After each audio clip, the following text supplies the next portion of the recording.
राम राम राम राम राम राम राम राम राम नारायण नारायण। संबंध। पूर्व श्लोक में अर्जुन ने उत्तेजित होकर भगवान से अपना निर्णय कह दिया। अब भगवद वाणी का असर होने पर अर्जुन अपने और भगवान के निर्णय का संतुलन करके 5वें श्लोक में कहते हैं, गुरून् हत्वा हि महानुभावान् श्रेयो भोक्तुम् भैक्ष्यमपीह लोके हत्वार्थ कामांस्तु गुरूनिहैव भुञ्जीय भोगान् रुधिर प्रदिग्धान्। महानुभाव गुरुजनों को न मारकर मैं भिक्षा का अन्न खाना भी श्रेष्ठ समझता हूँ। गुरुजनों को मारकर यहाँ रक्त से सने हुए तथा धन की कामना की मुख्यता वाले भोगों को ही तो भोगूंगा। व्याख्या।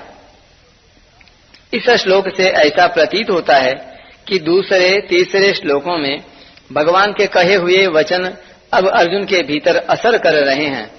इससे अर्जुन के मन में यह विचार आ रहा है कि भीष्म, द्रोण आदि गुरुजनों को मारना धर्मयुक्त नहीं है।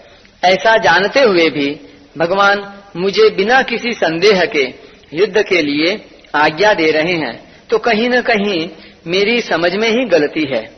इसलिए अर्जुन अब पूर्व श्लोक की तरह उत्तेजित होकर नहीं बोलते, प्रत्युत कुछ ढिलाई से बोलते हैं।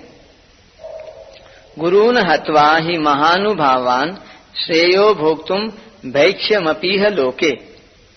अब अर्जुन पहले अपने पक्ष को सामने रखते हुए कहते हैं कि अगर मैं भीष्म, द्रोण आदि पूज्य जनों के साथ युद्ध नहीं करूंगा तो दुर्योधन भी अकेला मेरे साथ युद्ध नहीं करेगा।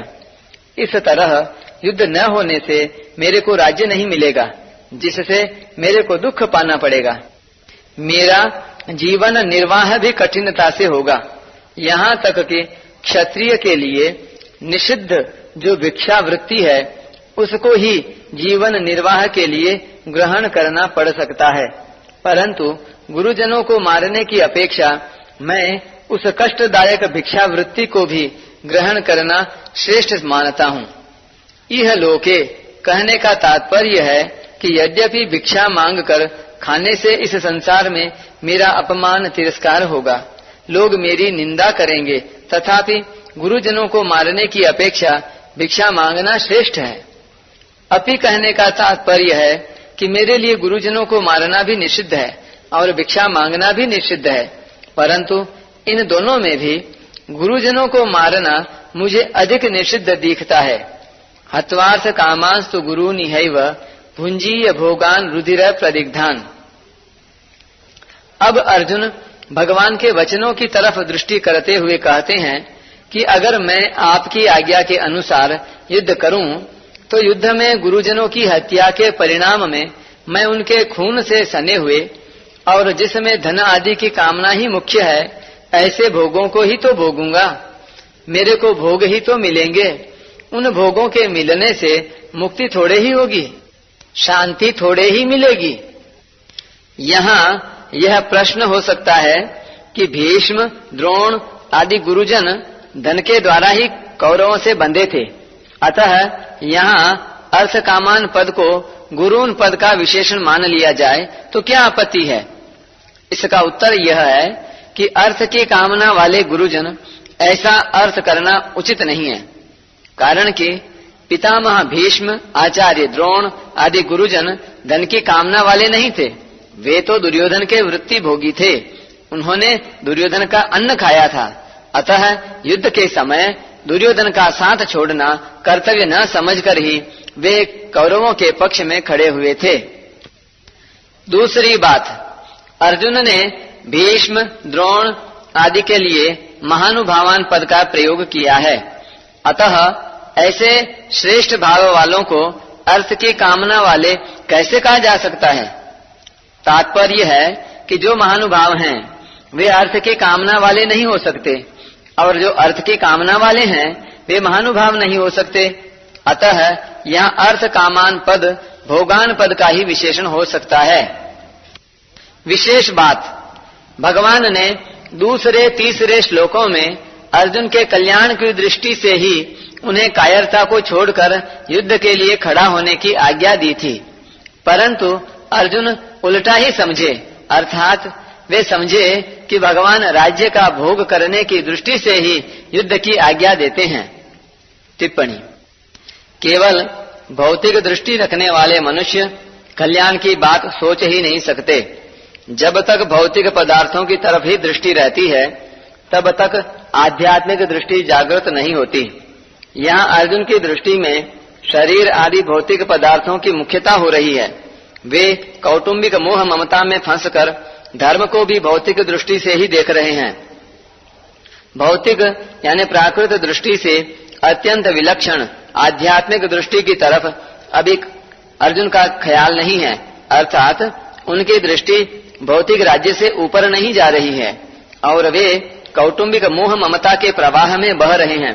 इसलिए वे ऐसा समझ रहे हैं कि युद्ध में प्रवृत्त कराकर भगवान मुझे राज्य दिलाना चाहते हैं, जबकि वास्तव में भगवान उनका कल्याण करना चाहते हैं। पहले तो अर्जुन का युद्ध न करने का एक ही पक्ष था, जिससे वे धनुष बाण छोड़कर और शोकाविष्ट होकर रथ के मध्य भाग में बैठ गए थे, परंतु युद्ध करने का पक्ष तो भगवान के कहने से ही हुआ है। तात्पर्य है कि अर्जुन का भाव था कि हम लोग तो धर्म को जानते हैं पर दुर्योधन आदि धर्म को नहीं जानते, इसलिए वे धन राज्य आदि के लोभ से युद्ध करने के लिए तैयार खड़े हैं।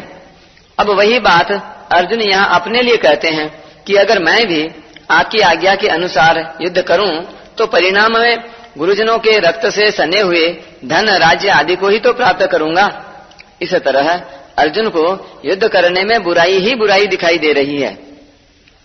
जो बुराई बुराई के रूप में आती है उसको मिटाना बड़ा सुगम होता है, परंतु जो बुराई अच्छाई के रूप में आती है उसको मिटाना बड़ा कठिन होता है।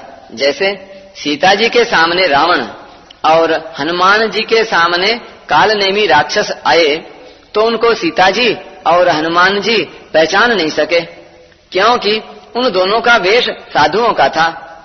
अर्जुन की मान्यता में युद्ध रूप कर्तव्य कर्म करना बुराई है और युद्ध न करना भलाई है, अर्थात अर्जुन के मन में धर्म अर्थात हिंसा त्याग रूप भलाई के वेश में कर्तव्य त्याग रूप बुराई आई है। उनको कर्तव्य त्याग रूप बुराई बुराई के रूप में नहीं दिख रही है, क्योंकि उनके भीतर शरीरों को लेकर मोह है। अतः इस बुराई को मिटाने में भगवान को भी बड़ा जोर पड़ रहा है और समय लग रहा है। आजकल समाज में एकता के बहाने वर्ण आश्रम की मर्यादा को मिटाने की कोशिश की जा रही है, तो यह बुराई एकता रूप अच्छाई के वेश में आने से बुराई रूप से नहीं दिख रही है। अतः वर्ण आश्रम की मर्यादा मिटने से परिणाम में लोगों का कितना पतन होगा, लोगों में कितना असुर भाव आएगा, इस तरफ दृष्टि ही नहीं जाती। ऐसे ही धन के बहाने लोग झूठ कपट बेईमानी ठगी विश्वासघात आदि आदि दोषों को भी दोष रूप से नहीं जानते। यहाँ अर्जुन में धन के रूप में बुराई आई है कि हम भीष्म द्रोण आदि महानुभावों को कैसे मार सकते हैं, क्योंकि हम धर्म को जानने वाले हैं। तात्पर्य है कि अर्जुन ने जिसको अच्छाई माना है वह वास्तव में बुराई ही है, परंतु उसमें मान्यता अच्छाई की होने से वह बुराई रूप से नहीं देख रही है। परिशिष्ट भाव।